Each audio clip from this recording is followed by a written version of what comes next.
Bonsoir. Donc le sujet du transhumanisme, donc fusionner l'homme et la machine, se mettre des puces dans le cerveau, augmenter sa capacité neuronale, augmenter sa force physique. Je pencherai, c'est un avis personnel, pour un transhumanisme très humaniste. C'est-à-dire, certes, la technologie peut nous aider, comme ce caméscope qui me permet de filmer cette vidéo, mais la technologie, la technique, la science, je distinguerai ces trois termes, mais je ne peux pas les redéfinir là maintenant, juste maintenant, doivent être au service de la nature humaine, la nature biologique, la nature pulsionnelle, la nature corporelle. Si on prend du recul, le Wi-Fi peut peut-être causer des tumeurs cérébrales. Donc on utilise le téléphone et puis on ne sait pas ce qui va se passer, quoi. C'est pareil. Il n'y a là-dedans aucune volonté de stigmatiser.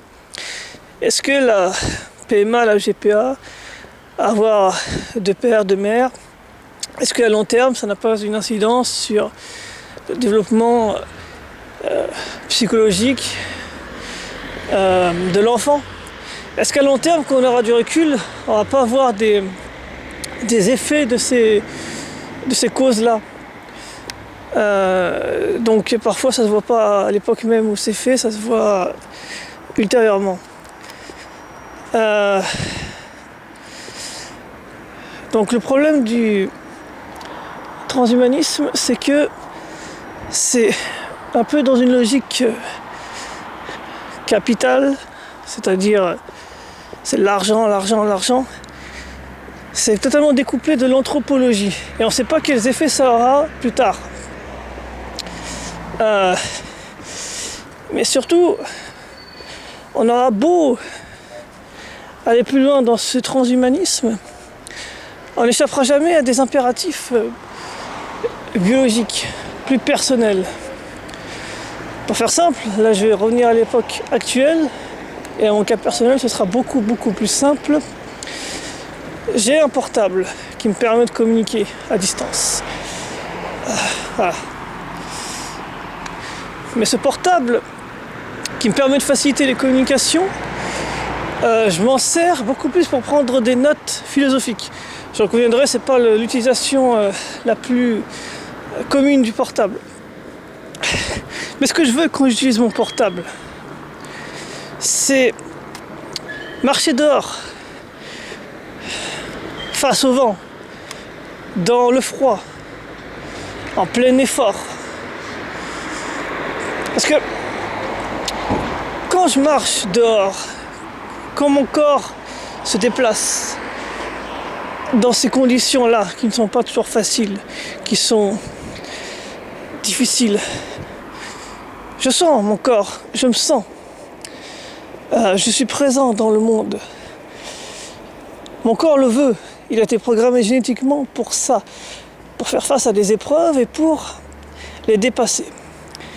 Il a été fait pour s'adapter à ces climats-là et faire en sorte d'avancer, de continuer d'avancer. Mon corps physique. Non pas mes doigts qui tapent sur un clavier. Quand mes doigts tapent sur un clavier, ça m'amène nulle part. Ou alors, si mes doigts tapent sur un clavier, il faut que ça m'amène quelque part. Il faut que mon corps soit en mouvement. Parce que je ne suis rien sans mon corps.